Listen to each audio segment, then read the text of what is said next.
Okay, we'd like to welcome everyone to the Board of County Commissioners August 14th, 2018 meeting.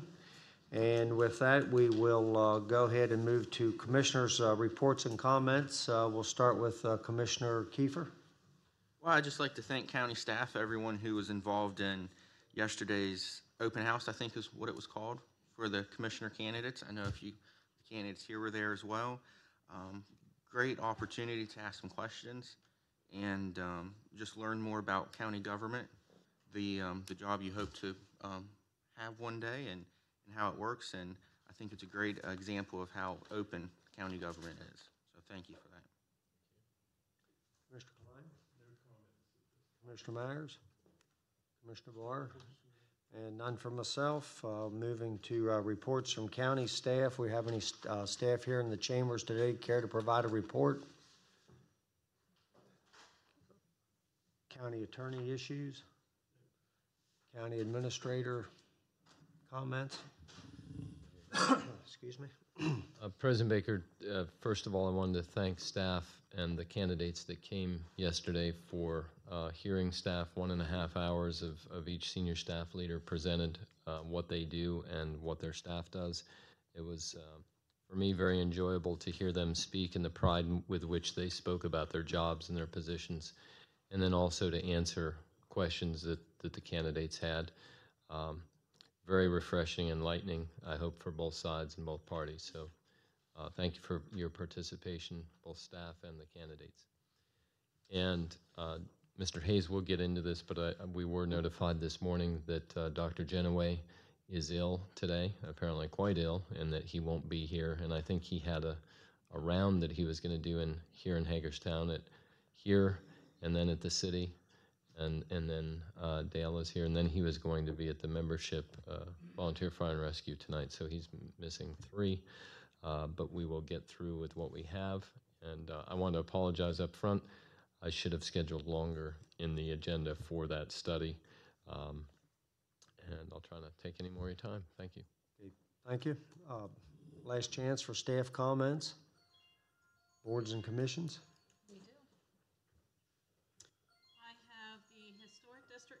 Wishing to appoint Ann Aldrich and Vernell Doyle, each to fill a vacant position for a first 3-year term through August 31st of 2021. Motion is second. Any further discussion? All those in favor signify by saying aye. Aye. Opposed? 5-0. Thank you. I have the Emergency Services Advisory Council wishing to appoint Mr. Gary Farrell as the Washington County Volunteer Fire and Rescue Association representative to serve an unfulfilled term through March 31st of 2019. So moved. Second. Motion is second. Any further discussion? All those in favor signify by saying aye. Aye. Opposed? 5-0. Thank you. And I also have the Washington County Mental Health Authority wishing to appoint several. They have G. Edward Branthaber to serve a first 3-year term as Elder Advocate through June 1st of 2018. May 31st, 2021. And to appoint Reagan Klutz Jr. to serve a first 3-year term as an at-large member through May 31st of 2021. To appoint Miss Anna Molo to serve a first 3-year term as Family Advocate, retroactive from January 1st through December 31st of 2021. To appoint Julie Matheny to serve a first 3-year term as Child Advocate through July 31st of 2021. And to appoint Carlton Munson to serve a first 3-year term as Child Advocate through July 31st of 2021. Motion? So moved. Second. Motion is second. Any further discussion? All those in favor signify by saying aye. Aye. Opposed? 5-0. Any other boards, commissions? No, sir.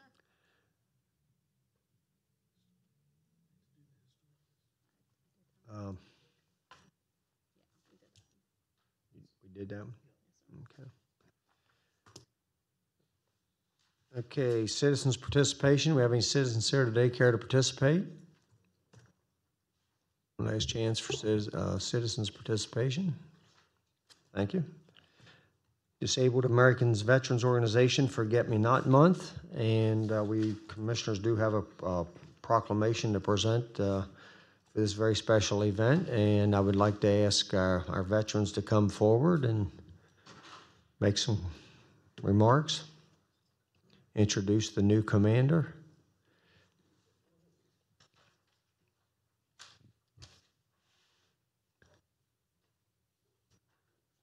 Good morning. I'm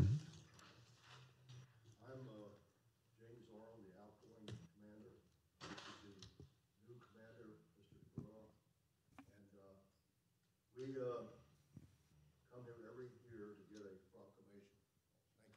We come here every year to get a proclamation from the commissioners and then also from the city council. It's very important to us that people in Washington County know that we are an active chapter. We have approximately 500 members. And these are all people who have disabilities. I don't have to go very far to see mine. But anyway, thank you very much for allowing us to do this. And hopefully we'll be able to repeat. Thank you for letting us present. Okay. Any words from the new commander? Now, he is officially the commander. Yeah, I'm the new commander, and we appreciate the opportunity to get this citation. And of course, you know, we're a nonprofit organization, and we do a lot of fundraising in September. And with this proclamation, it will help us to explain to people that we're a bona fide organization, thanks to the commissioners. Thank you. All right, sir, we'll just go right over here and present the proclamation.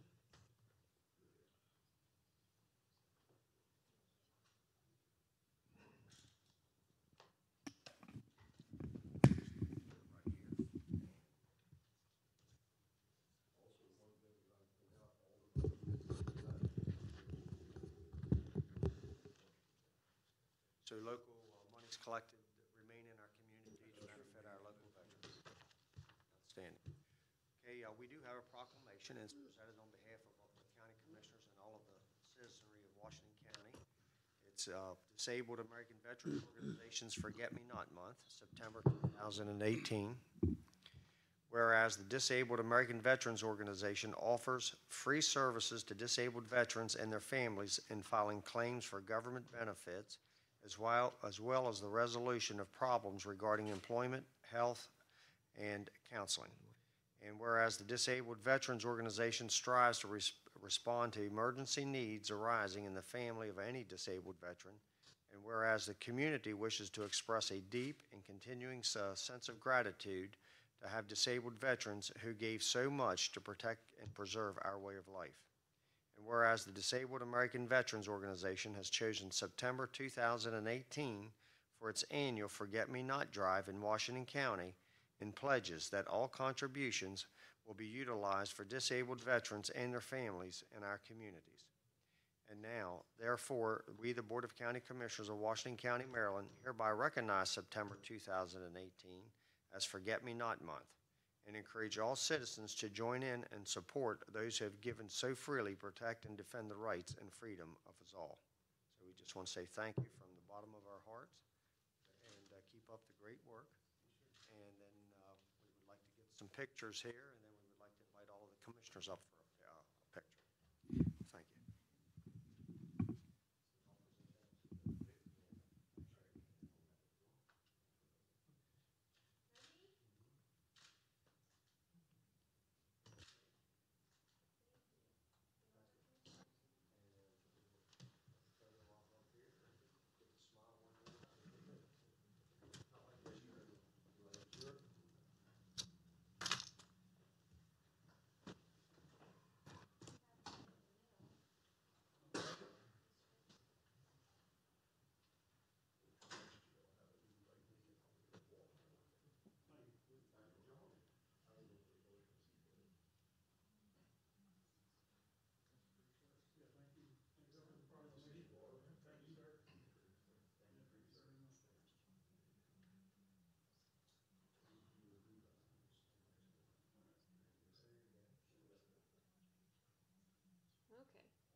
Ready? 1, 2, 3. One more. 1, 2, 3. Thank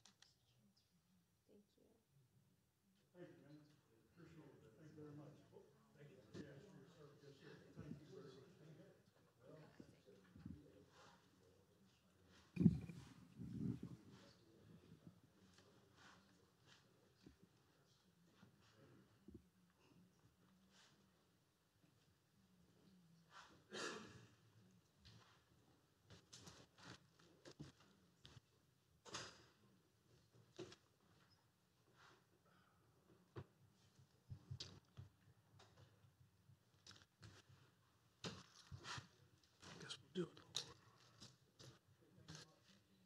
Okay, next is the National Health Center Week, and that would be from August the 12th through the 18th. We also have a proclamation to present today for that, and I would like to ask, I know there's some ladies present here today that would like to come forward and talk a little bit about what the Health Center Week means to Washington County, and we would just like to. You could, right there is fine, and you can tell us a little bit about the Health Center Week, and then we'll present the proclamation. Actually, I'm going to ask Commissioner Kiefer to present. Thank you for having us here today. This is National Health Center Week, where throughout the country, the contributions of centers are recognized, the health care that we provide often to an underserved population. Family Health Care of Hagerstown, this is actually our 15th year of service to our community. We appreciate our employees who are there to provide good care, and we also thank our patients for their commitment and also for their continued support of our agency. And in addition, I'd also like to thank the Board of Commissioners for their support of our agency. We have again received money through the Gaming Commission to help support our dental program. Our services are not only at Cleveland Avenue, but we also have 2 mobile units that go out to 30 Washington County public schools every year and provide dental care to nearly 3,000 children. So again, we really appreciate your support of our agency, and we're very thankful to be part of the Hagerstown community and being able to provide mental health, primary care, and dental services to the residents in Washington County. Thank you for having us. Thank you. Hi, I'm Susan Walter. I'm the CEO of Tri-State Community Health Center, and I'd like to also introduce Tracy Salvagno. Hi, I'm Tracy Salvagno, as Susan said, president of Tri-State Community Health Center. And I do want to thank you for your acknowledgement of the health centers. Yes, and I want to just let you know that Tri-State has 5 sites, and we see Maryland residents at our Hancock site, where we've been for 30 years now, almost 50 years, 30 years. And at our McConnellsburg, Pennsylvania site, our 2 sites in Cumberland, and our Berkeley Springs site. So thank you all for your support and for this proclamation. It's very important for all of the community health centers in the country. And there are now over 10,000 sites in the country serving 27 million people, just like Family Health Services, our Family Health Care, and Tri-State Community Health Centers. So you're fortunate, actually, to have 2 of us in your community. It's kind of unusual. Thank you. Thank you. And Mr. Hancock himself, Wayne Kiefer, will be presenting the proclamation. Why don't you ladies come over here? Thank you very much for coming, and we certainly recognize how important community health centers are. Having been a patient myself of Tri-State Community Health Center, I appreciate the good service that I've had over the years. So, National Health Center Week, August 12th through the 18th, 2018. Whereas for over 50 years, America's community health centers have provided high-quality, affordable, comprehensive primary and preventative health care in our nation's underserved communities, delivering value to and having significant impact on America's healthcare systems. Whereas the county's largest primary care network, health centers, are the healthcare home for 27 million Americans in over 10,400 communities across the nation. 1 in every 12 people in the United States receives care in a community health center. And whereas health centers are a critical element of the health system, serving both rural and urban populations and often provide the only accessible and dependable source of primary care in their communities. And whereas every day health centers develop new approaches to integrating a wide range of services beyond primary care to include care management, telehealth, oral health, vision, behavioral health, and pharmacy services to meet the needs and challenges of their patients and communities. And whereas health centers are governed by patient majority boards, ensuring that the patients of each health center are engaged in their own healthcare decisions and are responsive to the needs of the community. I didn't realize that. And whereas National Health Center Week offers the opportunity to recognize America's nearly 1,400 health center organizations with over 10,400 service delivery sites, their dedicated staff, the board members, patients, and all those responsible for their continued success and growth. So now, therefore, we, the Board of County Commissioners of Washington County, hereby proclaim the week of August 12th through the 18th as National Health Center Week in Washington County and commend this observance to all of our citizens. Thank you.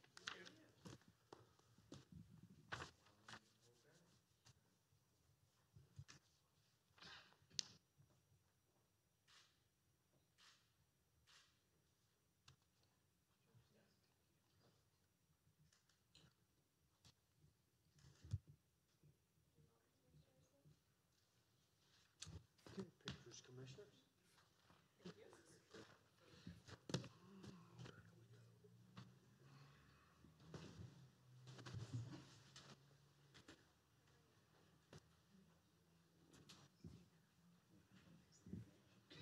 Kim, yeah. It's best.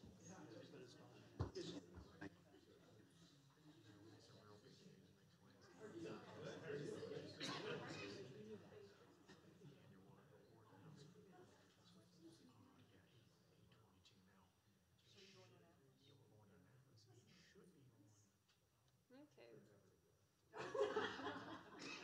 Everyone ready? 1, 2, 3. Last one. 1, 2, 3. Thank you.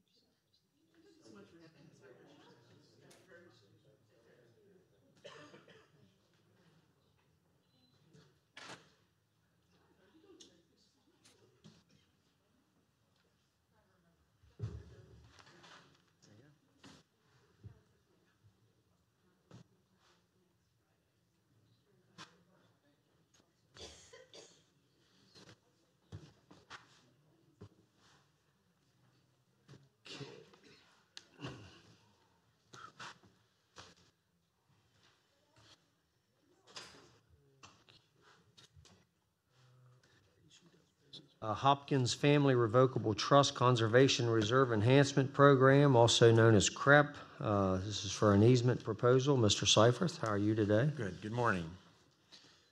This is the largest CREP easement we have done so far, by far the largest, 206.61 acres, Licking Creek, very much prized by the state to have protection up there.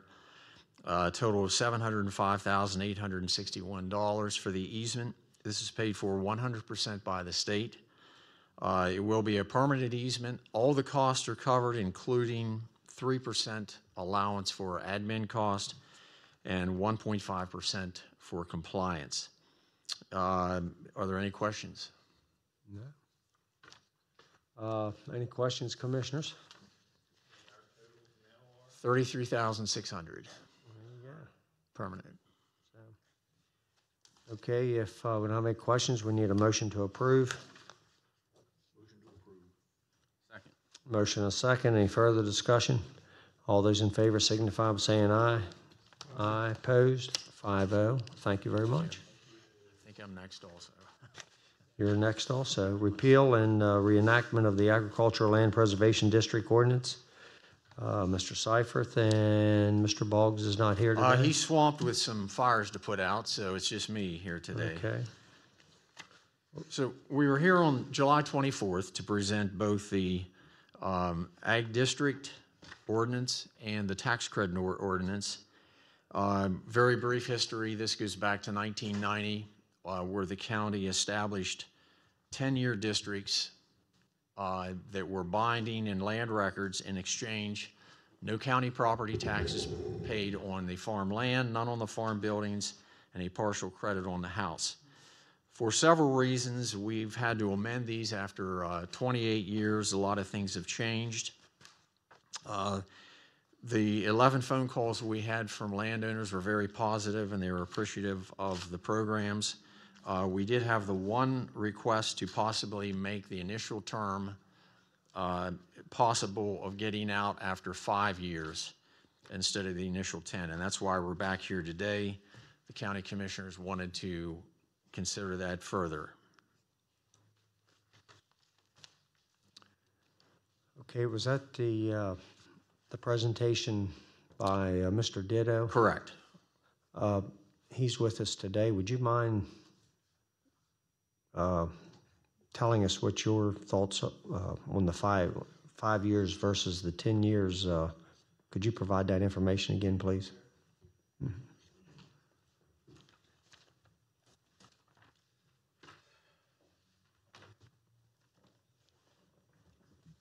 Well, not to rehash the entire thing, but my thoughts was, and the reason I suggested the 5-year exit was originally being 10 years.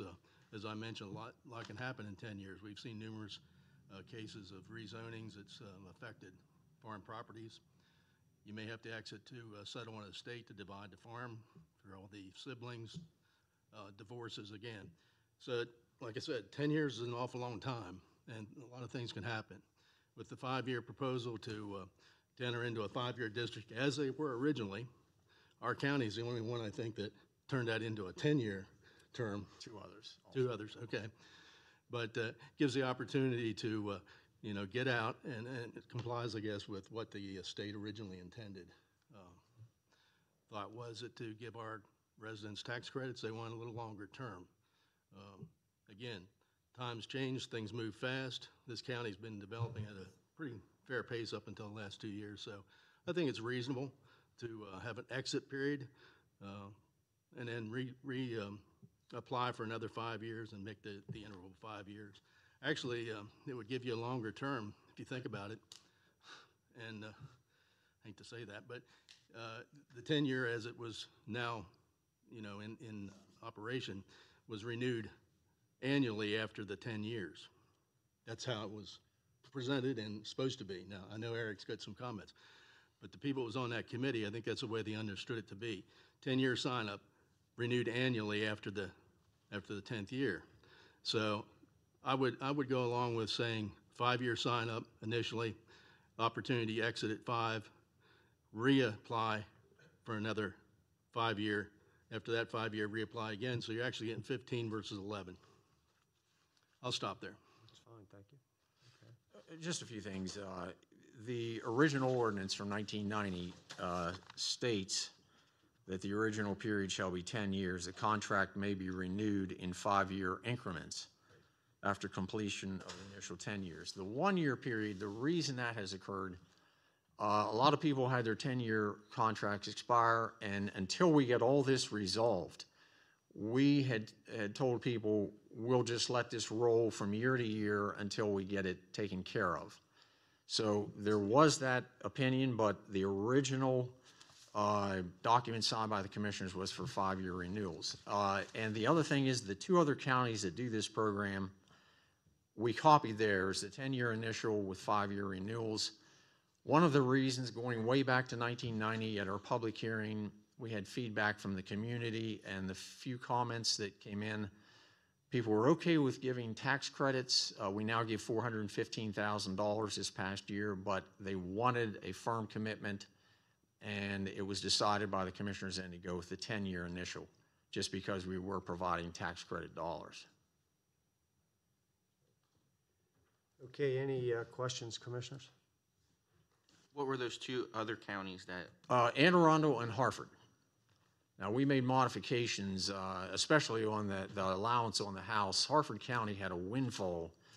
You could get a half off the house, and they had some mansions that really made a killing on it. So we capped that at up to $150,000 of assessed value on the farmhouse. So that was one difference between us and them.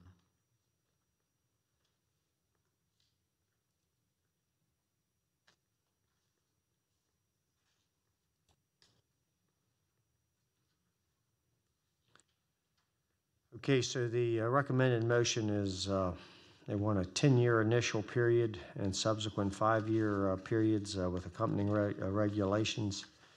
So I guess we have to decide, do we want to do the 5-year exit plan, 5-year sign-up period, and then I believe, was it 1-year renewals?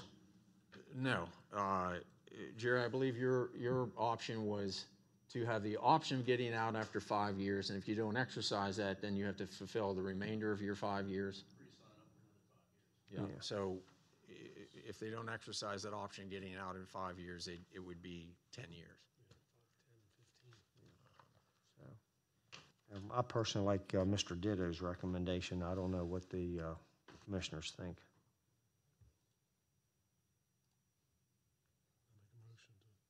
To do that.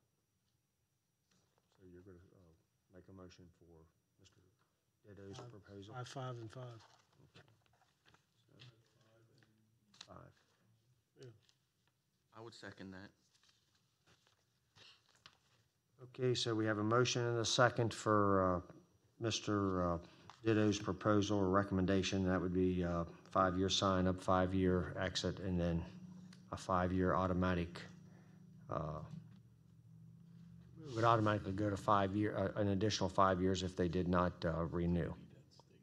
Is that correct? So, Legal. I mean, everybody understands what it is then? Because this document will have to be changed, correct? The documents will have to be changed. Yeah, yeah. And the motion restated here, but I think we can take care of that. Okay. okay. Yeah, just- So we have a motion and a second. Any further discussion? All those in favor signify by saying aye. Aye. Opposed? 5-0. Thank you very much. Thank you. Thank you, Mr. Ditto.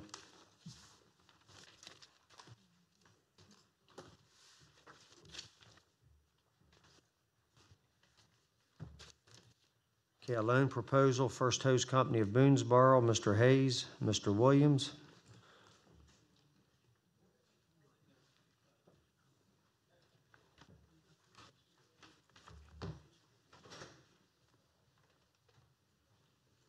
Mr. Hill. Morning. So you're replacing Mr. Williams? I think that's coming up to us. Okay. You can introduce everybody. Yes.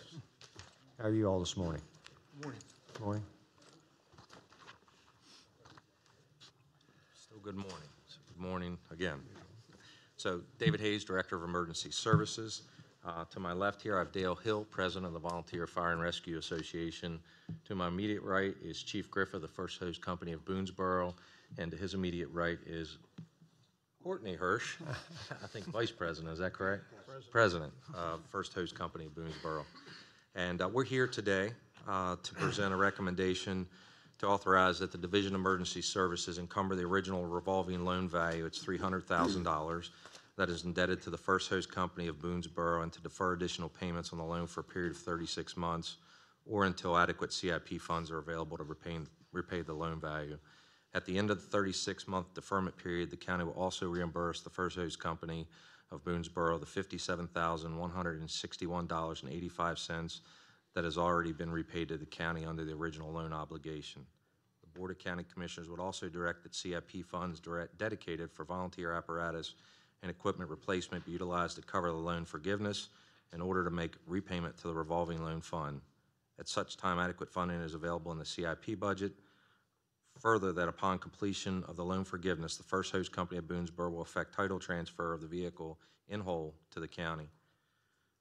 The history behind this, and we actually come here today as a result of a meeting back in March where the Boonesboro, First Hose Company of Boonesboro, Chief Griffith, and President Williams had approached the board for what is believed to be some unfinished business relative to a loan that was initiated back in 2015. And we were directed, county staff were directed to effect a mutually agreeable proposal to bring back to the board for consideration. The report in brief overall is on November 18th, 2014, the Board of County Commissioners authorized a loan to the First Hose Company of Boonesboro in the amount of $300,000. The loan was distributed from the Volunteer Fire and Rescue Revolving Loan Fund. The revolving loan fund is utilized to help volunteer fire and EMS departments purchase large apparatus when sufficient funds are not available elsewhere. The loan awarded to the First Hose Company of Boonesboro was a result of a vehicle accident and subsequent total loss insurance claim that was not sufficient to cover the replacement cost of the engine tanker. At the time of the loan, it was declared that this replacement apparatus was necessary to continue a vital water service to southern Washington County during large fire and other events. The fiscal impact of this decision would be $300,000. It be encumbered from the Division of Emergency Services, Volunteer Apparatus and Equipment, CIP funding. We have concurrences from the County Administrator, Chief Financial Officer Greaves, President Hill from the Association, and representatives of the First Hose Company of Boonesboro. The alternatives would be to not authorize a loan forgiveness, and you have an attachment that lays out really what we just covered in the ARF as far as the terms and process going forward. Now, I'll ask if the First Hose Company has any comments or questions. No, this, we just have a little MOU we gotta finish up, and that's afterwards. It's something very minor. We don't have to discuss that right now. President Hill? Just at the association and concurs, we've been involved with this since the first part with the accident. I had been with Chief Griffith when we approached the commissioners that time, so we're in total concurrence with the recommendations. Okay, and any commissioner questions, thoughts? If none, we'll need a motion to approve the recommended motion. Motion to approve the recommended motion. Okay, we have a motion and a second. Any further discussion? All those in favor signify by saying aye. Aye. Opposed? 5-0. Thank you, and best of luck. Thank you. Thank you. Thank you, Commissioners.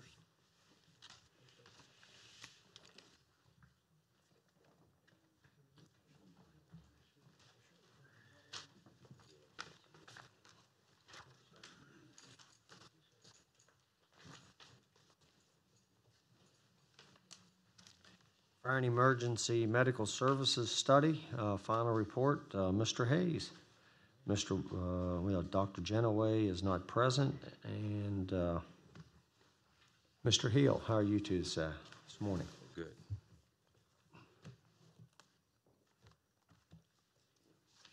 I know in our agenda, and this is partly my fault, when I reviewed the agenda there, I should have picked up on the 5 minutes that we allowed, so that I'll take full responsibility for that. So take your time, and whatever amount of time it takes, it takes. Okay. So as the county administrator had informed the board earlier in his comments, Dr. Genoway is ill today and is not able to make the journey. We don't expect he'll be here for the 2 subsequent meetings. But going back in time, and March of 2017, we empowered the VIFS study group to conduct a consultant's review of the fire and emergency medical services delivery system in Washington County. And as most know, that system has historically been comprised of mostly volunteer responders and volunteer-owned and operated apparatus and equipment and facilities. Over the last 5 to 10 years, we've saw that system begin to develop issues that would need a significant attention and direction moving forward. And the consensus at that point was that we would be best served to look at an outside agency that may be able to give us some insight and use a comparative analysis against the strategies and deployment strategies that we're using currently and moving forward. The positive notes to be taken out of this, and we're going to have to do some modified presentation here today, because obviously the intent was for Dr. Genoway to present to a PowerPoint presentation that's included in your handouts. We will not be using that today. I don't feel I can adequately speak to how that's presented and formatted and what it's directed to in the study, but what we will come to is a brief review of the 28 recommendations and how we got here. What we are planning is to do the release today, certainly first and foremost to the Board of Commissioners here, followed this afternoon late to the Mayor and Council, the City of Hagerstown, and then subsequently at 7 p.m. tonight to the membership body of the Volunteer Fire and Rescue Association in whole. And that was an intentional direction that we took to try to make sure that we could get the study in the hands of all stakeholders and shareholders as quickly as possible.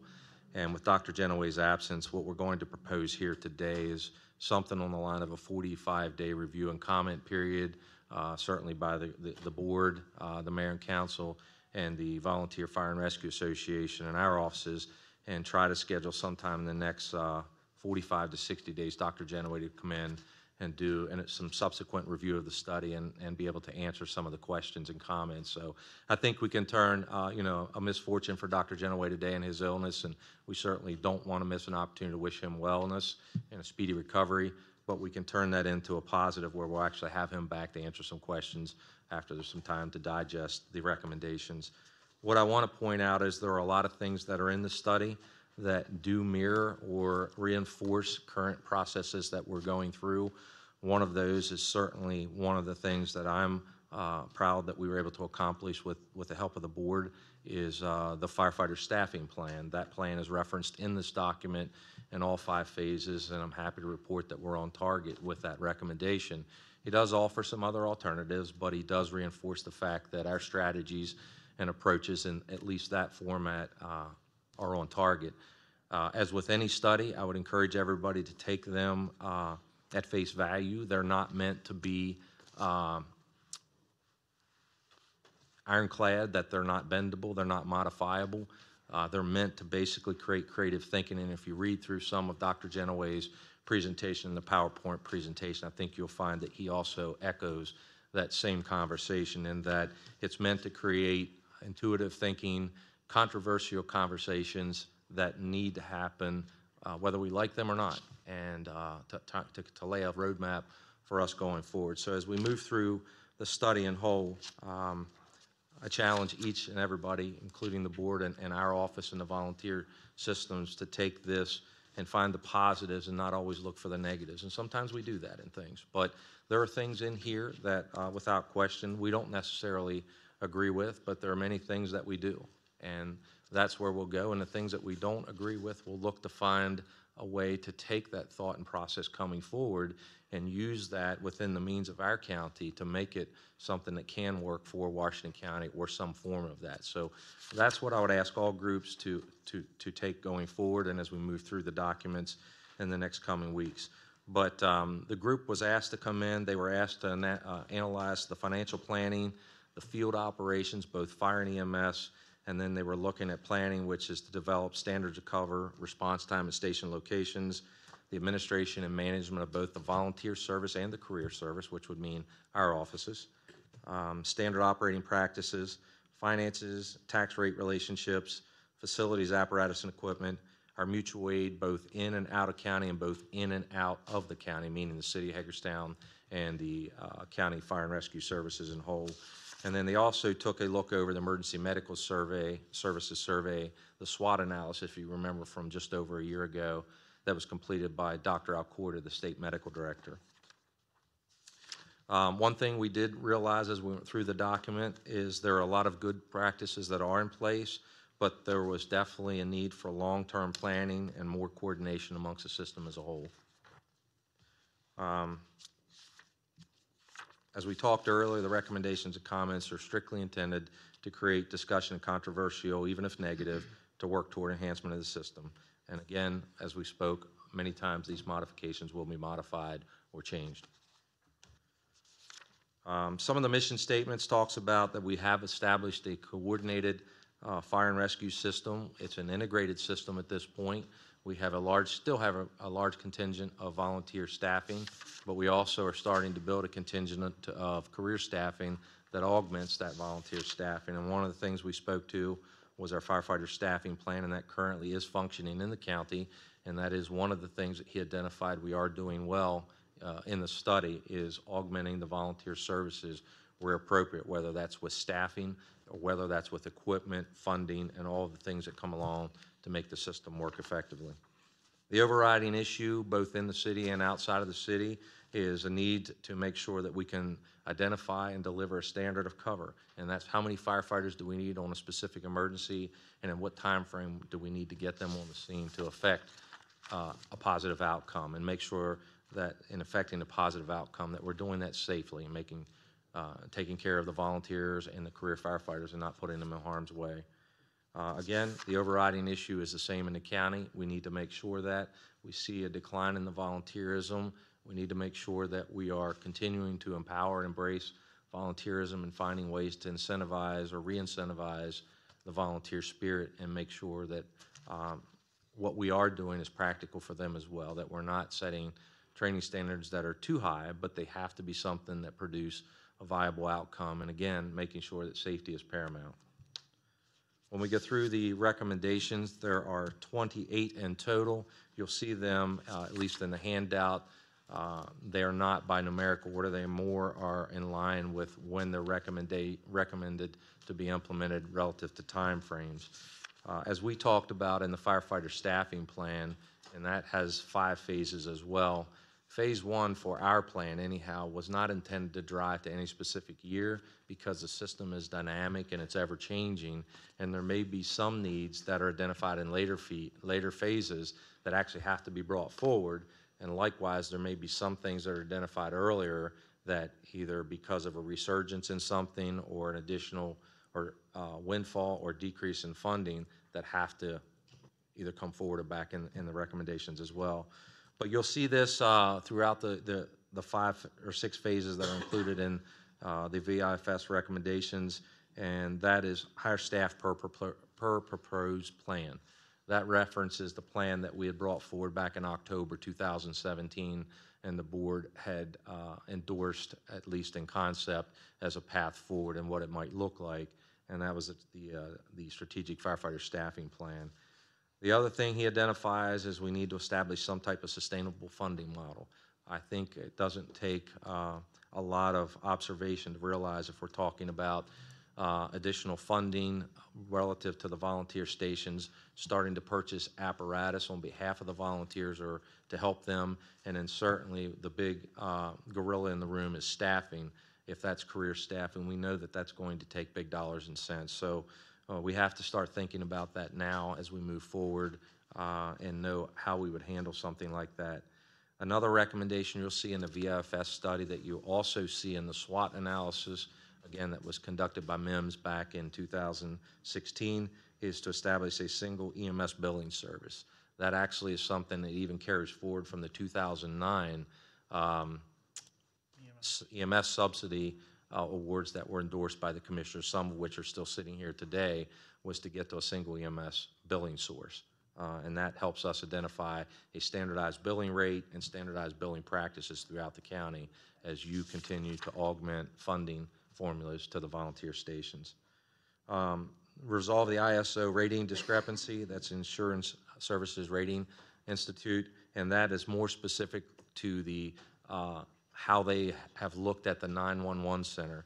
All 26 stations received their emergency alerting services from the county's 911 center, but what we were able to see through this evaluation was that particular rating for that category varied somewhere in times of up to 1 point. That should be the exact same rating amongst all 26 companies because they all received the exact same alerting processes. We were not able to see that prior. Some might ask why we wouldn't know that ahead of time. It's because we don't have the ability to look at 26 reports, ISO reports, outside of a study like this. So this is one of the things that comes out of this study that we definitely can take hold of. It should be an easy thing to move through. We'll need to engage the ISO group and have them come back in and make sure that they're getting the information from us who manage the 911 center. We believe we can affect a positive impact to that particular rating. The EMS study recommendations and implementation plan, that goes back to the SWOT analysis. There are several implementation and recommendations that are contained in that we've not been able to actionize. However, there are many that we actually have. We're working towards consolidating to a central schedule. That is just one of as an example. He speaks to a reorganization of roles and responsibilities between the Division of Emergency Service and the Washington County Volunteer Fire and Rescue Association. And that's one of those things that's going to take some resilient thinking and some thinking outside of the box. It doesn't mean that we have to take it as whole and exactly how it's written, but it does create some thinking processes that are going to have to come that in some cases are going to be controversial, but nonetheless, it is a recommendation in the study. They took a time to review all 26 stations' bylaws and their membership processes, and they come back and make recommendations about a standardized application process countywide to consider background checks countywide on our volunteer and career staff. I think that's something that's probably coming from a county initiative, certainly on the employment side, but they recommend that that is something that we do countywide for emergency services.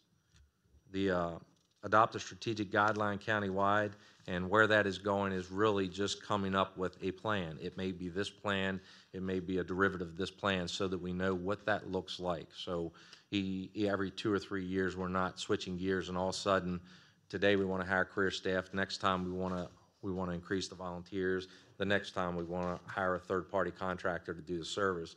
We need to know where we're going strategically and how we're going to get there. As you go to phase 2, and again, you'll hear this throughout this document, continue to hire staff per the plan. That recognizes that staff are our #1 asset. Without the staff, all the equipment and stations in the world can't take care of fires and emergency medical services. So now, that doesn't mean, again, that we go right out and we hire a complete staff of 100 firefighters or EMTs. What it does say is we figure out what that balance needs to be, and we work towards making sure that that's present when the time is appropriate. And again, we come back to implementing the standard of cover and modify run cards subsequently. That goes back in the discussion early on where we need to define what do we want to deliver, how quickly do we want to deliver it, and how many people do we need to make that happen. And that's how we move forward with that. There were some discrepancies in SOGs, and right now the standard operating guidelines, the association has the lion's share of those, but each department also handles and implements their own standard operating guidelines. There were many variances throughout those documents, and especially when they come down to the actual operating principles, meaning what we do on a fire ground or what we do on an emergency medical call. And because we interface so frequently on a daily basis, it's important that we start to bring those into some commonality where they look very similar if they are not similar in and of themselves throughout that particular approach. Things that are specific to just your department certainly can be just that. They can remain individualized. He talks about completing the DES and the Washington County Volunteer Fire Rescue reorganization. That comes back to the conversations about identify and implement changes in governance structures and things that their recommendations bring forward that may need to be considered as the system continues to evolve. And again, some of these things may be considered short-term, some of them may be long-term strategies. We go down and we talk about implementing an annual station inspection program. Part of that is done, and this is something we're going to have to defer to Dr. Genoway when he comes back. I know that our risk management office actually does annual inspections of furnaces and risk trip and fall safety issues. I had that when I was at Community Rescue Service, and Brian Overcast and Mario Malfa from Chesapeake Insurance visit our station annually. So I'm not really sure exactly all the details on where that is, but I think it was just relative to some of the conditions of some of the stations probably could stand to be improved.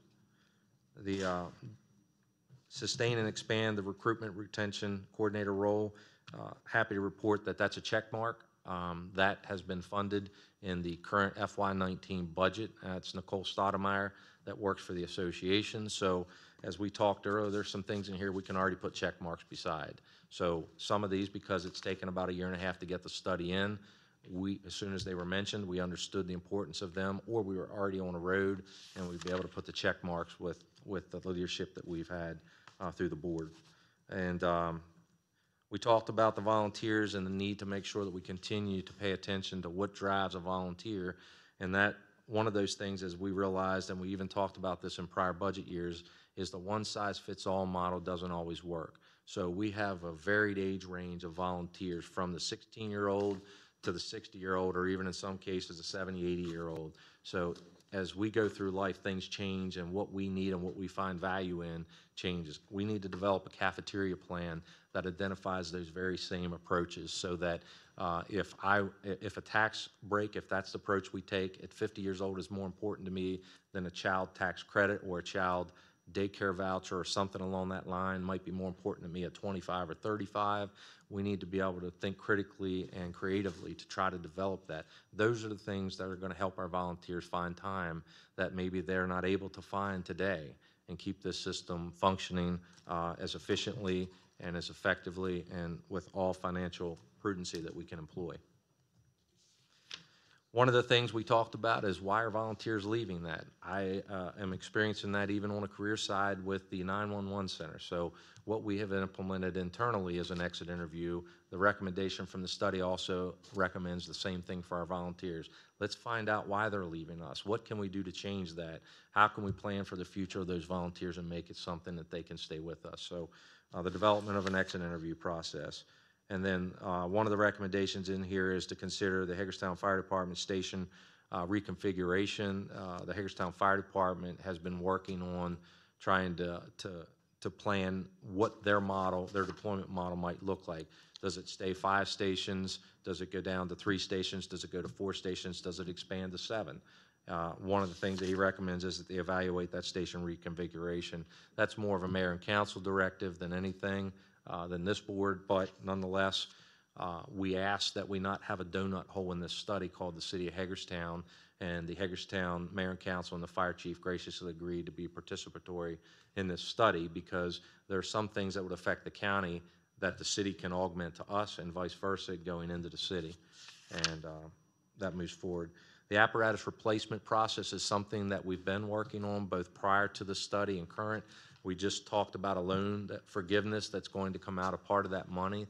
The commissioners have been very generous and over a 10-year period have put multiple millions of dollars into an apparatus replacement program to help start deferring or eliminating or reducing the cost to the volunteer stations to buy these fire trucks that are now, in most cases, well over $500,000 for the most basic of fire apparatus. And the ladder trucks and those specialty vehicles are upwards of $1 million. And I used the hamburger theory at a carnival, and I worked a carnival 35 years ago. We sold a hamburger for $1. We sold 1,000 hamburgers. We made $1,000, right?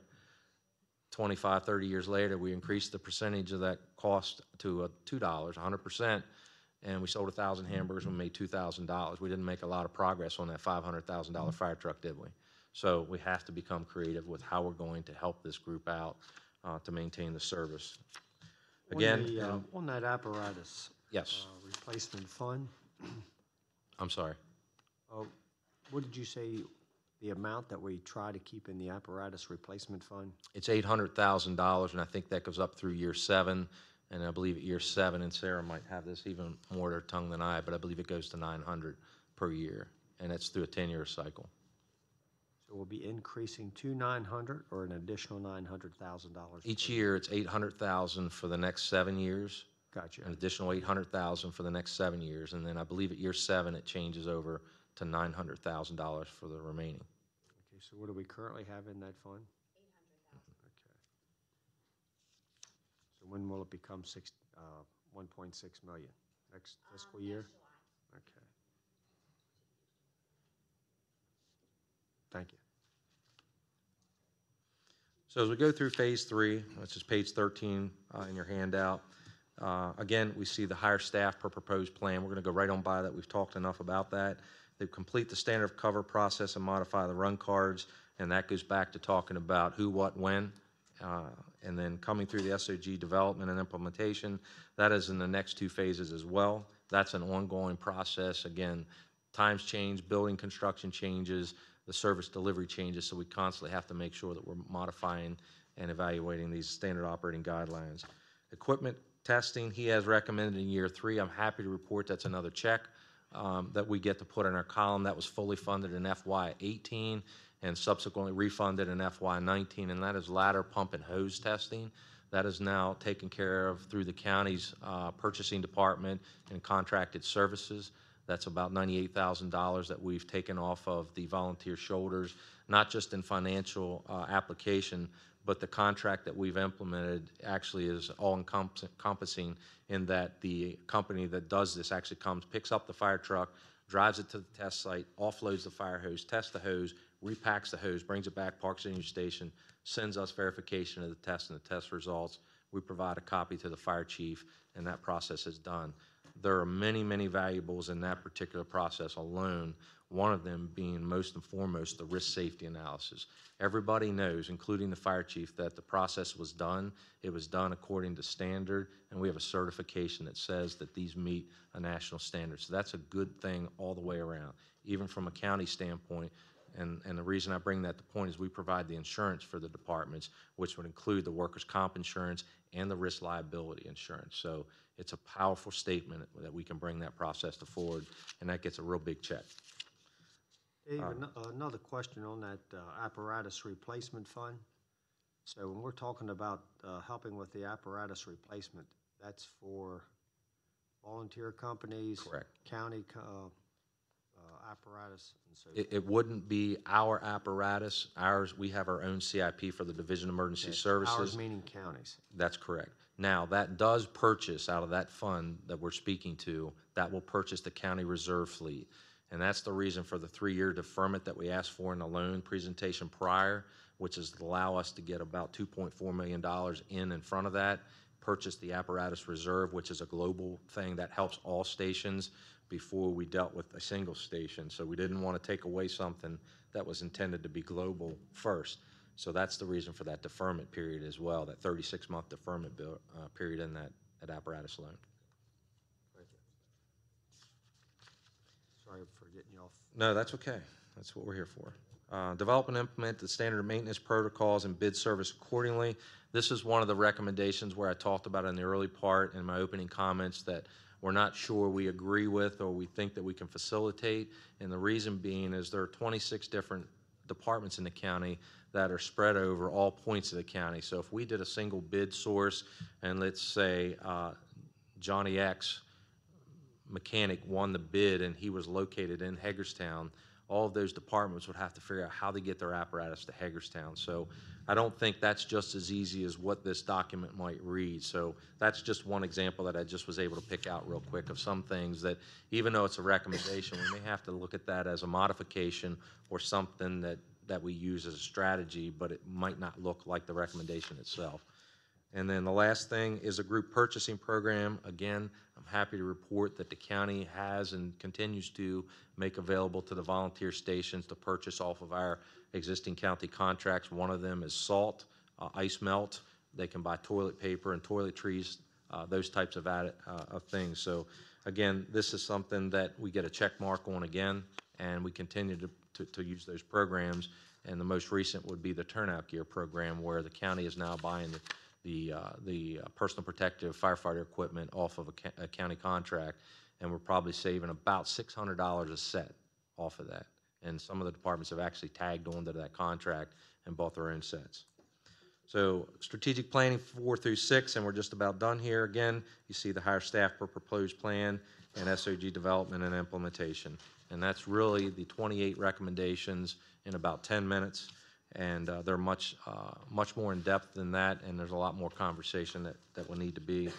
And the last part just goes down through some things that we might need to consider, and that's whether that's from this board, the mayor and council, even our offices, I would say, and that's to conduct the subsequent local reviews following the presentation. Part of that will happen in about 60 days when we bring Dr. Genoway back. I think we'll have some questions and some clarifications that I've not been able to answer here today in this presentation. And then further consideration actions would be directed to the county finance director, myself, the Department of Fire Chiefs, and/or the Washington County Volunteer Fire and Rescue Association. And a lot of this will come with collective conversation and discussions to decide how and where we go from here. And then we talked about sustainable revenue, and it's the word nobody wants to hear, and I'm not going to say it other than just get by it real quick. And that's just, do we have to look at some different change in our tax structure or some type of increase in taxes? Because a lot of these things, as you can imagine, if they have to materialize, are going to cost big dollars. And so it's not a discussion for today, I don't think, but it's just something that needs to be in our pocket and we move on. And then we need to continuously plan for adjustments in the next 12 to 16 months. We know that the face of emergency services is changing. The ability or the time commitment that a volunteer can make nowadays is changing. That's societal. That's no fault of the volunteer. It doesn't mean their hearts aren't still there. They absolutely are still dedicated to the job. But again, life is different today than it was 20 years ago. And with that, thank you for taking time. I apologize, we're over the 5 minutes, but I tried to not ramble too hard, and hopefully I've done an able substitute for Dr. Genoway. He's much more eloquent and versed in what all this means, at least at this juncture, than I am. So if you have any questions, I'll try to answer them. And what I'd ask for, again, coming back, is that all parties take about a 45-day review and comment period, spend some time in the document, come up with some questions. We'll work to get Dr. Genoway back on a schedule, and I would propose that we'll probably run through the same 3 meetings again, and we'll see where we end up at that point. But thank you for listening. Thank you. Any questions, Commissioner? I have a question. First of all, Dave, I think you sold yourself short a little bit. You did a pretty good job there running through it. But you mentioned that 45-day review and comment period. Will there be like a repository where those comments and questions are submitted? Does it go through DES, the association? Because I would imagine we'll get some comments directly. Right. But it might be helpful for other companies or even citizens that might have the same question. Just how will those comments be collected? Yeah, I would say for the Volunteer Fire and Rescue Department, certainly they should funnel them through the Volunteer Fire and Rescue Association. If the commissioners have any comments, certainly they should probably come through my office as well. And then the citizenry, I would advise them to either direct them through the commissioners, through the county administrator, and depending on the content of that, with conversation with Dale and myself, we can decide who can best either handle that, answer that, or put that in queue for another day. If I could expand also, what our process will be is this evening at the meeting, each company will get a hard copy of that to take back into review. We had an emergency service operational plan committee that had been meeting and actually kind of stopped once we got VFIS. That committee will be starting to meet up again, so we get comments back from the companies as to what they like, what they don't like, or changes in the document that we would submit back collectively as the association. So all of our companies will review it and then discuss it collectively and come up hopefully with a recommendation, similar to kind of like the Burr Actor study where the association came back and then actually supported recommendations or didn't support recommendations. So that's going to be the process for us. I see we have a few members of our ESAC committee here. They obviously have an interest in the study. What will their role be in helping to decipher the report? They're actually going to get the copies today through email. Bonnie actually has that queued and ready to go. And then that will probably be our first agenda topic next month when we meet again. And that's something we've been working with the ESAC, is trying to develop what its role is. Where does it fall in the grand scheme of processes? You know, the association has some clear and defined roles. The division has some clear and defined roles, but I don't know that the ESAC has found where it feels its clear and defined role is yet. So I'm hopeful in this study that there are things in there that it can take and look at and say, okay, what can we offer relative to recommendations either to the commissioners or even in a reverse world back out to our offices or the Volunteer Fire and Rescue Association, how to move processes forward, whether it's the recommendation that's in the study or not. So but they'll definitely be involved. And what we've tried to do is always make sure that the 3 bodies are in hopes, in harmony, and are informed and up to speed. And if we're sitting here, that there's all 3 bodies sitting here, letting you know that this is the path forward. And to that point, Commissioner,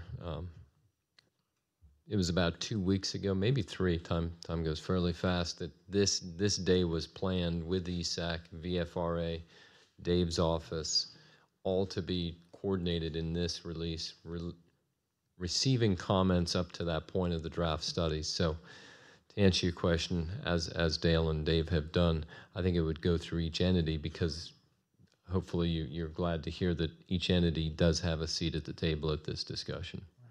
So. Absolutely. If I just want to make up one addition too, also in the report, for especially with the EMS chapters and the SWOT analysis that you all had received about a year ago, I believe, from Dr. Alcorta, the recommendations in there.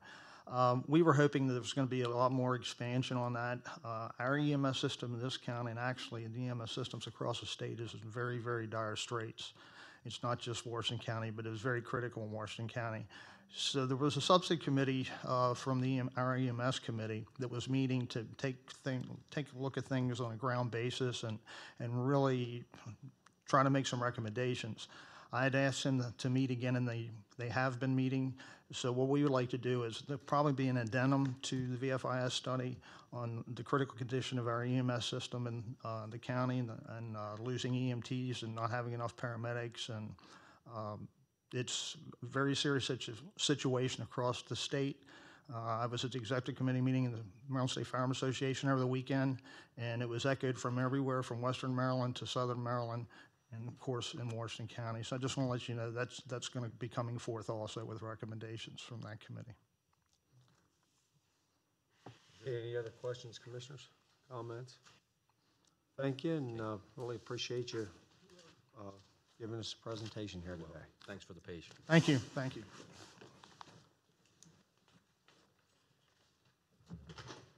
Emergency Number Systems Board approval to submit funding request, Ms. Leopold and Ms. Bardonna Woods. Which I don't see. Hello, how are you today? Good morning. Good. Hope you're doing well too. I'm Stephanie Leopold, Grant Manager with the Office of Grant Management, and here with me today is Jennifer Swisher, Emergency Communications Center Program Manager with Emergency Communications. We're seeking approval for a submission of a funding request to the Emergency Number Systems Board in the amount of $34,645.34 and to accept the awarded funding.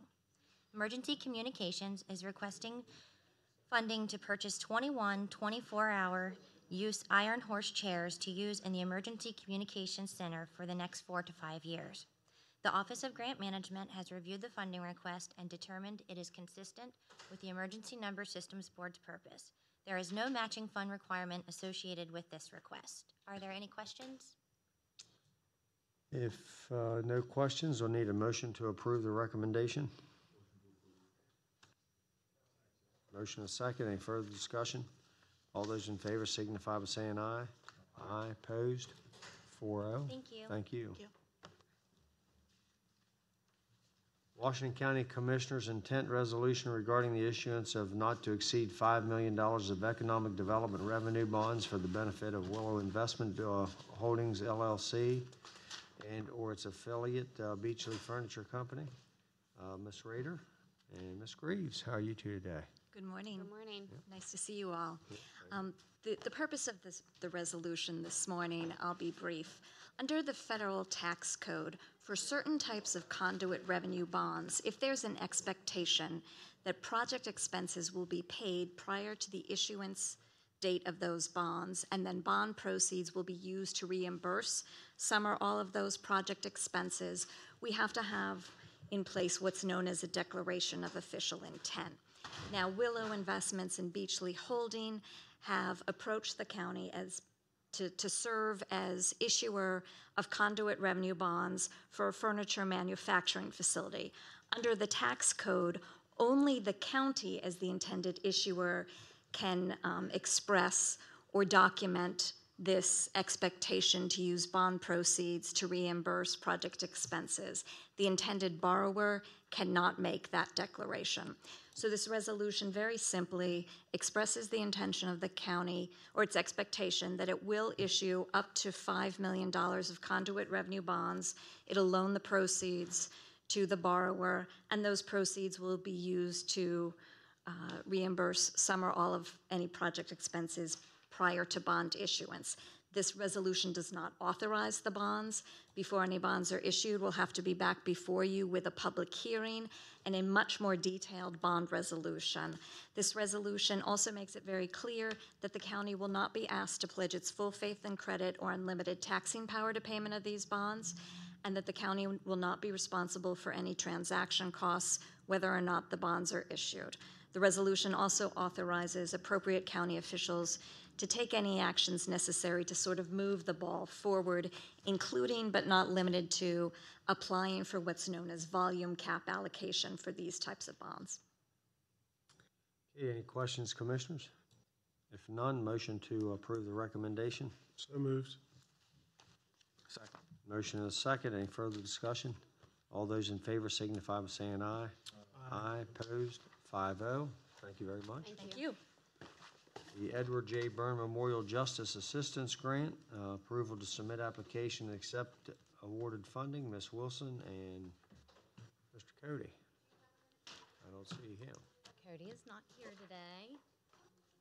Tina Wilson with the Office of Grant Management. I'm Senior Grant Manager. At the time this ARF was submitted, it was undetermined as the amount that was going to be applied for this particular grant. The Edward Byrne Justice Memorial Assistance Grant through the Governor's Office of Crime Control and Prevention. At this time, the amount being applied for was reduced. It's below the threshold. It's now $24,437. So it doesn't require a vote, but out of respect, I wanted to inform you.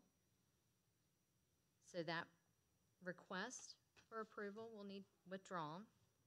And this particular grant is for electronic surveillance equipment and software for 1 year and requires no matching funds.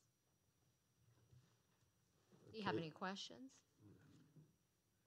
So you want us, Just wanted to let you know that I was withdrawing the request. It requires no vote. okay. And so for you're just- transparency this is for- sakes, Okay, information only. Okay, yes. Okay? perfect. Okay, thank you very much. Thank you, sir.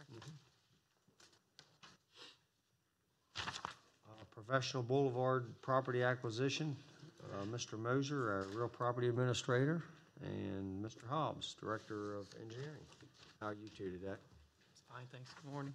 Good morning. Todd Moser, Real Property Administrator with Scott Hobbs, Director, Division of Engineering, Professional Boulevard Property Acquisition. Move to approve property acquisition for Washington County Mental Health Center, INC, Meritus Medical, INC, and Hagerstown, Washington County Industrial, INC, known as Chief. The county intends to construct road improvements related to the extension of Professional Boulevard. Offers have been made and accepted by 3 above stated property owners for fee simple and various easements related to the project. The county is acquiring certain portions of the property in fee simple and certain portions and easements for the purpose of constructing and maintaining Professional Boulevard improvements. Option agreements are agreed upon with Mental Health Center, INC, Meritus Medical, INC, and Hagerstown, Washington County Industrial, INC. The county is in the final stages of negotiation with Ventus, the 4th property owner. The breakdown of property owners: Mental Health Center, INC, 1.93 acres and the amount of $78,079. Meritus Medical, INC, 6.89 acres, $408,139. And Hagerstown, Washington County Industrial, INC, 2.89 acres, and that's zero consideration. Again, that's both fee simple and easement areas. This is a budgeted CIP project with available funds for the property acquisition. So we're just purchasing land, or they don't have any buildings or anything like that? That's correct. This is just land for the construction of Professional Boulevard Extended. Purchase enough right-of-way to construct the roadway, the easements, some of the forest easements, and along Antietam Creek is provided in this.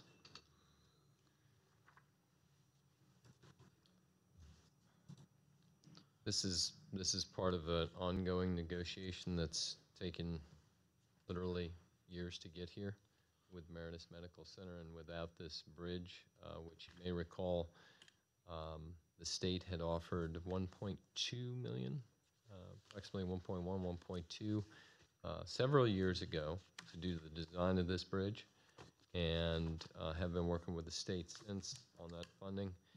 And without this piece of property, that bridge and that design that we have underway, what's the status of the design, Scott? The design's been submitted to State Highway, received their approval, and now we're just waiting on signatures from Soil Conservation, the City of Hagerstown for utilities, and then moving forward with this. Once the property acquisition is done, we move forward with those those final approvals to be able to advertise. We're looking at later this fall to advertise with construction starting in the spring. We're looking at about a 2-year project for this size bridge. It's about a 300-foot span across the Antietam. As Rob talked about, we received just over $1 million with state funding for the design, so that went a long way in moving this project forward. And then we also have $1 million in ARC funding for Phase 2. So Phase 1 for the bridge with Professional Boulevard is the bridge construction and the rough grading for Phase 2, which brings us from Yale Drive to Professional Court. At the end of Phase 1 bridge construction, we'll then provide a contract to finish Phase 2 with the ARC funding to make the final pavement improvements and then move forward with Phase 3 and 4, which is to the south, and that's all in the CIP for a couple of years out. But it's one step at a time, move forward with the acquisition. As Todd mentioned, one more property remains. We're in negotiations, just wrapping up some of the final paperwork and resolve. We hope to come back in a couple of weeks with that offer. Who owns the property that you're negotiating with? It's Needles and Ventus, and that's the property just south of where we're talking about, across the Antietam. And how much land are you trying to acquire there? We're looking at, do you have the numbers on that one? It's, if Andrew's here with me. That's the one with the accepted dedication, and then there's about an acre of forest easements. Okay. Yeah, about an acre of forest easements and some temporary. It's a limited acquisition. Due to the large-scale project and the forest easements involved, the county's been partnering with the city of Hagerstown to utilize the available lands in the area, especially along the floodplain there at Antietam Creek. So as part of the negotiations, and that's what you'll see with those forest easement plats, that's how we've worked to provide the requirements that we need to meet our forest easements. And This is all in the approved capital budget and has been for several years. This is a long-standing plan that's been approved, including the right-of-way acquisition that's Yes. before you today. Have we, how many, is this the only parcel of land that we've purchased from Meritus? we had, from Yale Drive, there was some land that was with Chief Meritus and HCC, so years I'm ago. sorry, for this professional court. For professional, yes. And again, Meritus is as you're looking at the map, Meritus has the north and south sides close to the bridge, and then down towards, in between Yale Drive, the new Dowie place, and Chief has just to the north and to the south of where the stub of Professional was built, to the northwest, where we're going to build Professional. So those are the lanes we're talking about. And on the parcel of property, I thought you said Needles. Yes. So you're already kind of have some Yes. They have dollar amounts associated with. Yes, they have out-of-town attorneys, so we're working with them with the final documents they wanted. We've been talking with John's office, county attorney's office, regarding some of the language they wanted to see and prepare the final documents before they would sign off. So it's more of an issue of gathering those final documents more than the number itself or the amount of property. Again, those are easements and forest easements on their property. I was just looking at this cost per acre for Meritus there. Seems kind of high to me. That was the market value that the appraisal came back with. 60,000 an acre? $408,139. That's based on an independent review and then a second audit of that review. And the reason for those two reviews is that there are ARC funds, so it all has to be done in accordance with Federal Highway Administration guidelines. Now, Chief did actually donate the land, their portion of the land. So in balance, it's less expensive, but the Meritus property is based on that appraisal.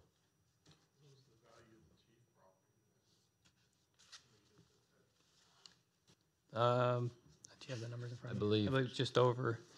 I believe Chief was approximately 50,000 an acre, and Meritus was 75,000 an acre. And the reason for your 60,000 is probably an aggregate of some easements and so forth. That's correct. Okay, any other questions, comments? They finished? We're looking for a motion to move forward. So moved. Motion and a second. Any further discussion? All those in favor signify by saying aye. Aye. Aye. Opposed? 4-0. Thank you. Thanks. Creighton Boulevard, Mr. Hobbs. Yes, thank you. This is a follow-up to the presentation we had on July 24th regarding the county's cost savings on the Creighton Boulevard bids that were received to Phase 1. Phase 1 project includes from existing Creighton Boulevard off Moggins Avenue, northbound towards Showalter Road. We've been working over the last few weeks with the private companies involved, our private partners, to be able to extend Creighton Boulevard as part of their process and or project and developer site plan. Over the last couple of weeks, we've made some headway in regards to that agreement, the cost savings involved, and also the obligations regarded to the developer. What the language in the agreement involves, the content includes language for the county's contribution, obligations of the private partners, in regards to the site plan, the excise tax, and other requirements.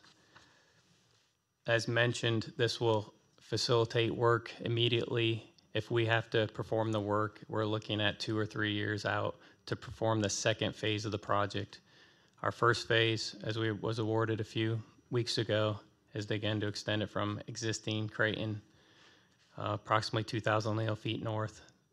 There's development in the area, large scale, that will help bring this project to a close to make the connection to Showalter Road.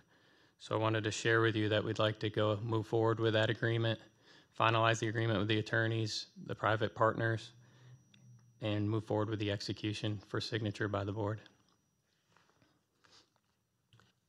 Okay, any questions, commissioners? Okay, thank you. Thanks. Well, it just, So I know it says for informational purposes, but between the time you did this ARFA and now, I think all the parties have agreed on the language of the agreement. So I think I just heard you say you were asking for a motion to approve the agreement. I think is that what you were saying? Yes, to finalize the agreement, move forward, and I saw you nod your head. Motion. Motion to authorize the president to execute the memorandum of agreement.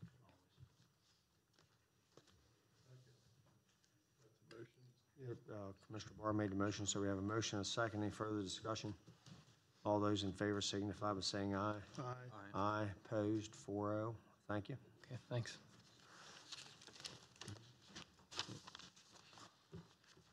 Okay, the Washington County Radio Communications Management Committee membership.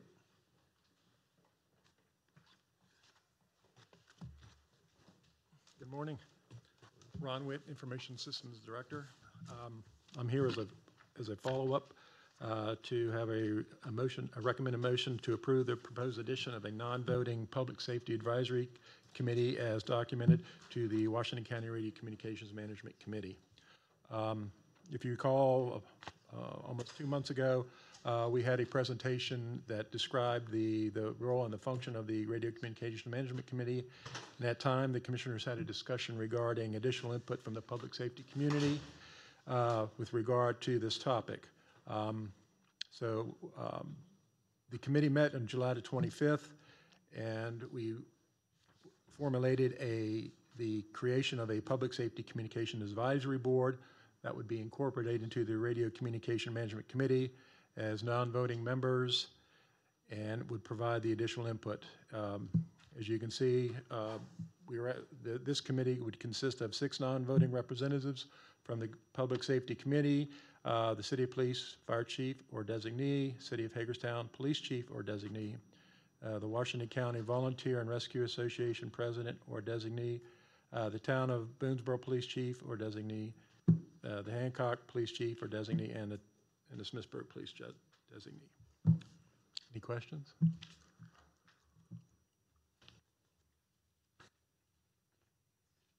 Why would it be?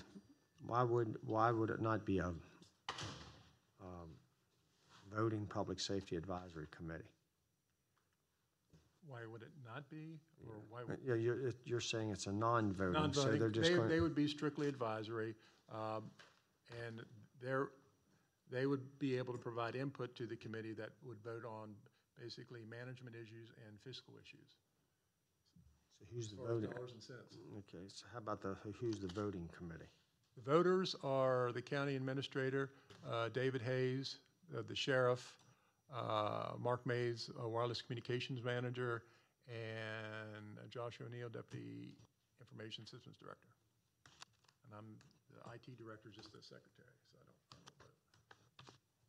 And I believe some of this came out, President Baker and Commissioners, from when the $20 million Motorola project began, is how the membership began and this board began, and that's why the addition of the users who are, at that time, not too familiar with the history, I'm sure Ron could expand upon it, users weren't identified in this committee because it was a large CIP project to establish for the board what was going to happen and how things would progress with that project. There is still an incredible amount of fiscal responsibility with this communications management board, and to bring back to you what those recommendations are, that's why the voting members are those county employees or county staff, as well as the sheriff.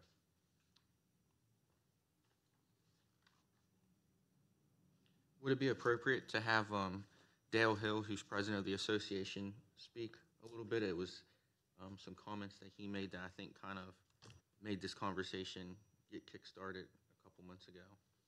Would that be okay? Yeah, I'm okay. That's up. Yeah, I don't have any problem. Dale Hill.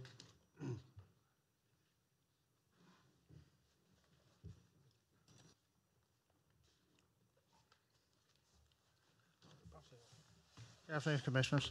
I believe this did initiate with our association recommendations concerning that we did not have a voting seat on this committee, and it was a committee, I believe, that was resurrected after not meeting for more than 10 years. Am I correct or not on that? Since the initiation of the original plan. Certainly there's been a 911 Communications Committee, which we've had representation on, and pretty much they have made recommendations, I believe, the county.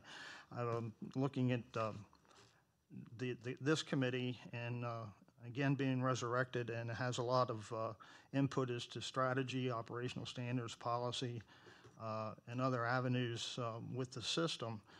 The Washington County Volunteer Fire and Rescue Association, 26-member companies, probably is, if it's not the largest user of radio equipment, it's got to be at least a second. The other thing too is I think there's companies have stake in this, because when this committee met and the new system was formed, a great deal of the companies in the county received federal grants and bought those radios. They weren't purchased by the county. So I think that our association, actually, they passed a resolution again, bringing to you all to insist that we have a voting member on that committee because of how many users we have and how much it affects all of our companies in the county. Who is the largest user, do you know? Excuse me? The largest user of the radios and so forth. Do you know who the largest user I would is? suspect the sheriff's office. I might disagree with that because most companies have at least 6 portables on each piece of apparatus and a mobile unit. So most of them have support vehicles that have a mobile unit in the car. All of the chiefs, chief, deputy chief, and assistant chief of each of the companies have their own radio. So if you take a look, just like Funkstown, it's a good deal of radios. Okay, so what we're looking for here is, I guess, for the commissioners to decide if we wanted to include the Washington County Volunteer Fire Company to have a vote, to take it from 5 to 6 voting members.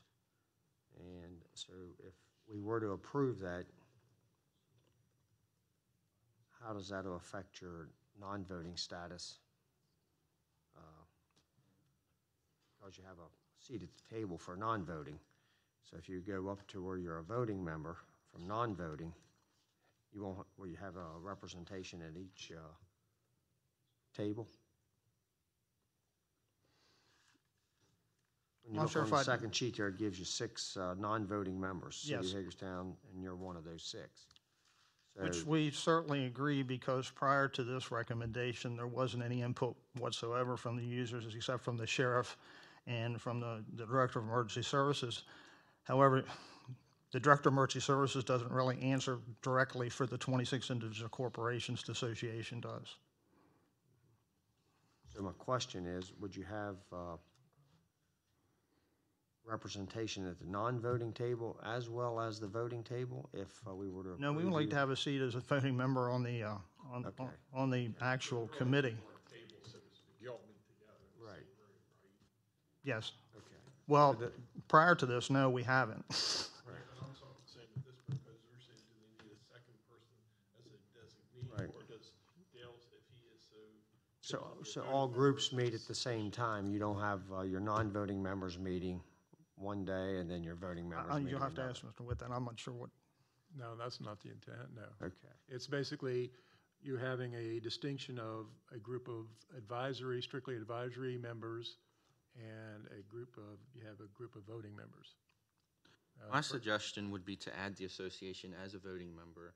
I think to the point about the budgetary role of that committee, the association also has a budget that they manage. I think the advisory board is a fine idea, and I think that can stay in place, but I would just have the association be a voting member and allow the other members of the advisory board to still meet to serve that purpose. And again, I'm only bringing what our association passed in a resolution. So I have to ask on behalf of the 26 member companies. Okay, any other thoughts, comments from commissioners on Commissioner Kiefer's suggestion? Good suggestion. So Commissioner Barr's okay with it, and I'm okay with it, so.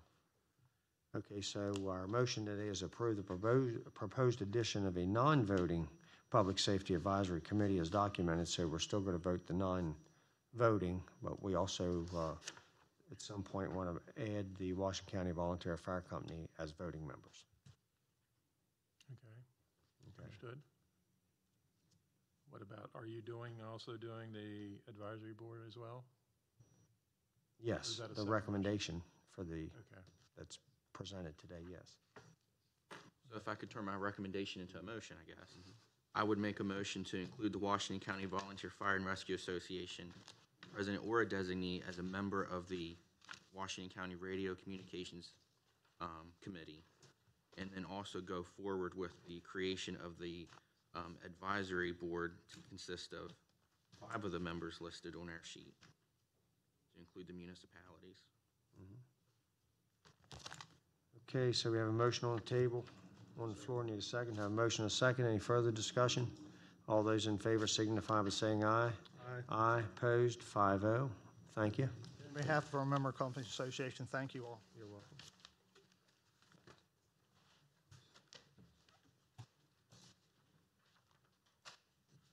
Okay, our GKG Waste to Energy, Mr. Slocum, Mr. Martirana, and Mr. Mason. So how are you three today? I can go ahead and try to address this. I think we're just about on time. So with the waste to energy, it's been attempted to have the discussion directed by the board last week. That discussion did not come to be in the time frame granted. So staff is back before you today and asking for communication will be sent directly to the company to request a refund of the $250,000 unless the board directs staff otherwise. Okay, thoughts, commissioners?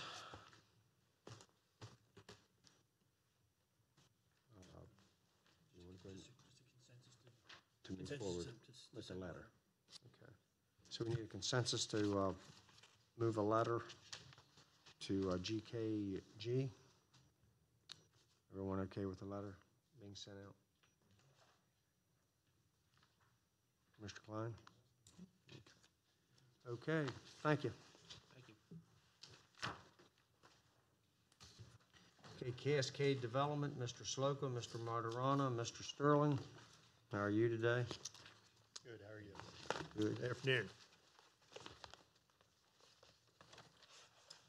So if you don't mind, I'll go ahead and, again, try to open this up. And the Lees are here. Mr. Murray of Washington County Realty is here as well. They can speak for themselves, certainly, if the commissioners have any questions. Thank you all for being here. JGBLI did go overseas to Korea at the county's expense and did come back Friday. Actually provided a letter by email from ESOC Holdings, which is a materially different than the offer. Staff's recommendation is to request that the commissioners keep the offer that was on the table and previously agreed to on the table with the same timeframes in place. Obviously, the signing of the agreement would be postponed. However, subsequent to signing, the same timeframes would hold in place. So with that is the recommendation of staff.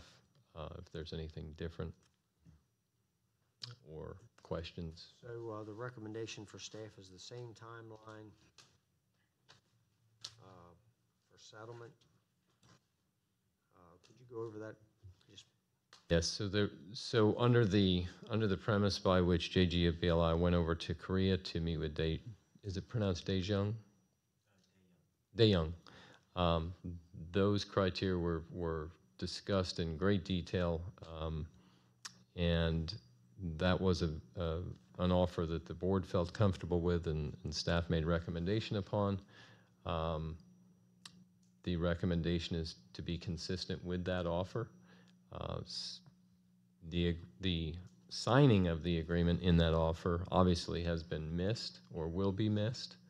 So subsequent to the signing, for instance, if it's signed in 2 weeks from today, the same time frame of executing the agreement would follow. So if there were 30 days previously, the same 30 days would start at the signing of the agreement.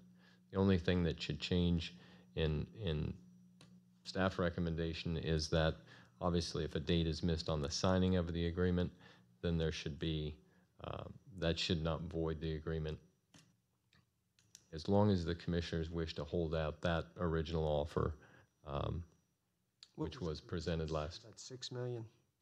That was at $6 million.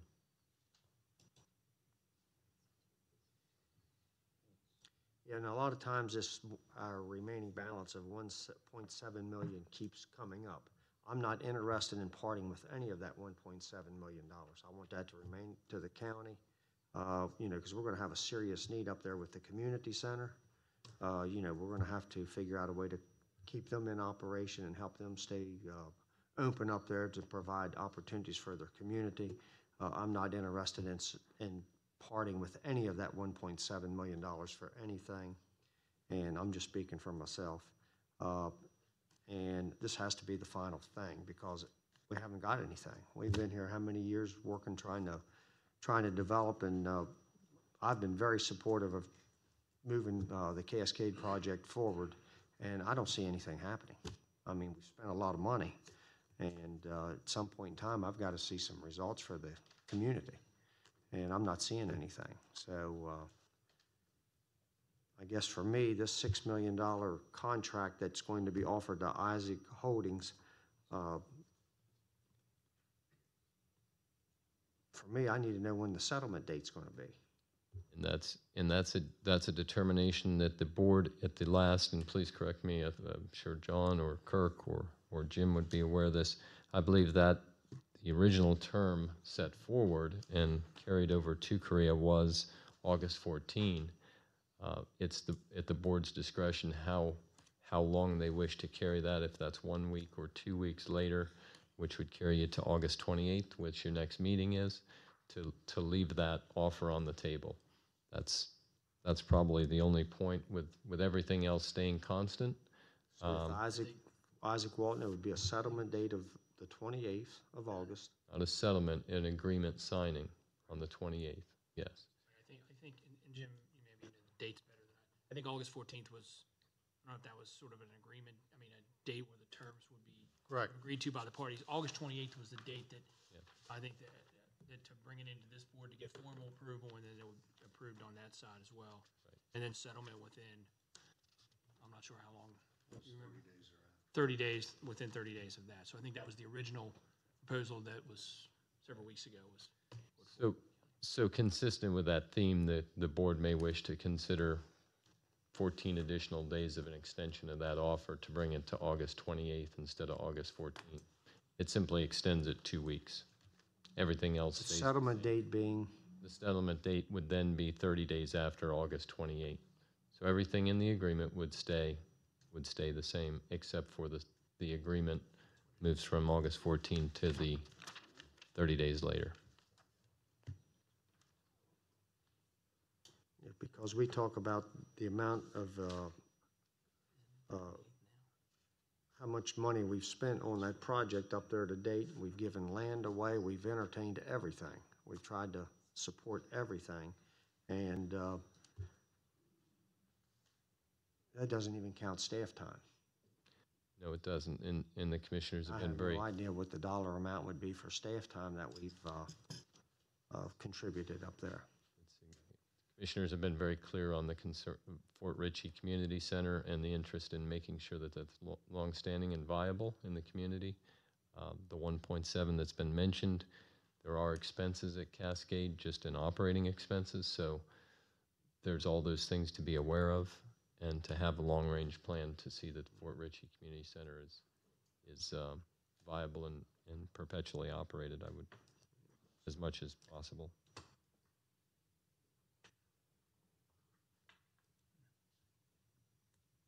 I don't want to throw a monkey wrench into this. I'm just trying to figure out, to clarify the dates.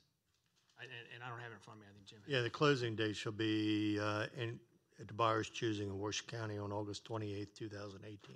On August 28th? Yes. That's, It should have been. it should be, I think there was a 15-day.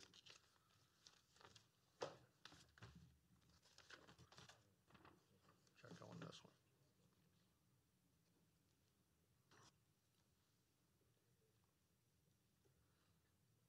Buyer shall provide a date for closing, which shall be within 15 days of execution of the agreement.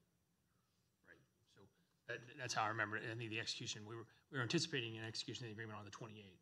Yeah. And then setting a date within 15 days. I think what you were talking about, and obviously the board would have So apparently to decide whether to move that, to extend that back a little bit, based on, That simplifies it even further, if I understand. It's still the 28th for the signing of the agreement. for the signing of the agreement. So that means there would be no change, correct, John? If it That's what the original agreement, I think that's what the original agreement. So I just wanted to clarify where we were in the original agreement, and if there was talk about extending that out or not. That's why I just wanted to. Yeah, I'm glad you did. I thought it was August 14. I think we were talking about something by August 14th, but the 28th was actually the next meeting of this board. So I think the 28th, and then settlement within 15 days after that. So that's what's out there right now. That was the offer from the position of the county, I believe. And then I think there was some discussion about moving those dates back, but it's up to this board how they want to do that.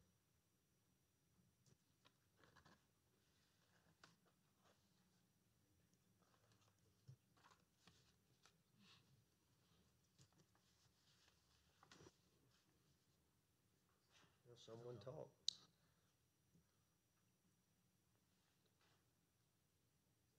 I think the thought process is what, to put things in writing? Is it where we're at? Yes, sir. We have the written offer that's to JGBLI for the buyer, which was DeJong, and apparently the buyer has changed. I don't think that's of consequence to the commissioners, provided the offer and the contract are the same. So we could modify that portion, but everything else is already in writing, so. Unless there's other changes that wish to be made. When you say that, does that include settlement date and time for a reasonable cause or a reasonable explanation? It includes the 15 days that were previously in, yes. So the agreement would be executed by the 28th and then the settlement thereafter. That's what it has. That, again, that can be changed by the board if so desired. Or it can remain the same. It's at the board's discretion.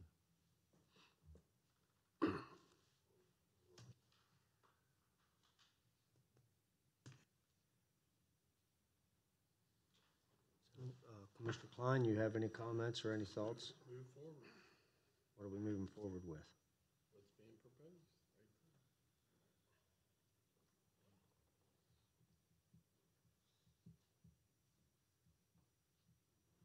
So is that a vote or a consensus? At this point, it's just a consensus as to what you want.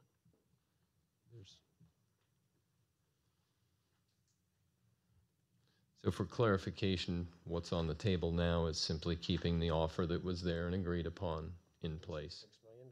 which is $6 million. And then also included with that's a down. A deposit, yes. Deposit. Mhm. Yes.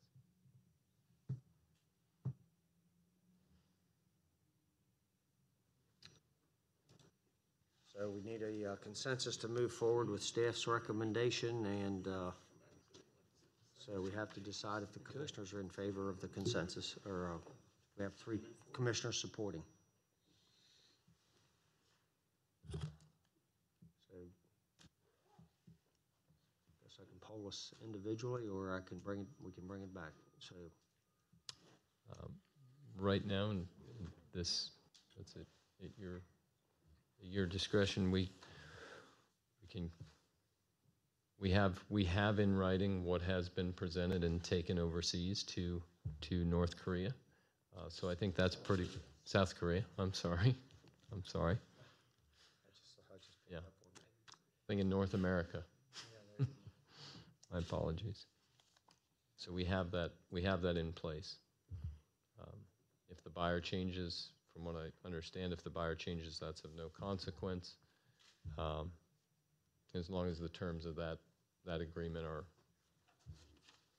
are provided by the buyer, including deposit, et cetera, et cetera. So just so I'm clear, it sounds as if the original agreement is what we want to maintain, just changing out the name of the buyer. Change that. and all dates remain the same. I would agree with that. Okay. Yes, sir. Commissioners okay with that? I am. Consensus. Okay. Thank you. Okay, I think I've covered everything on the agenda. Hopefully I didn't miss anything, and with that, we'll need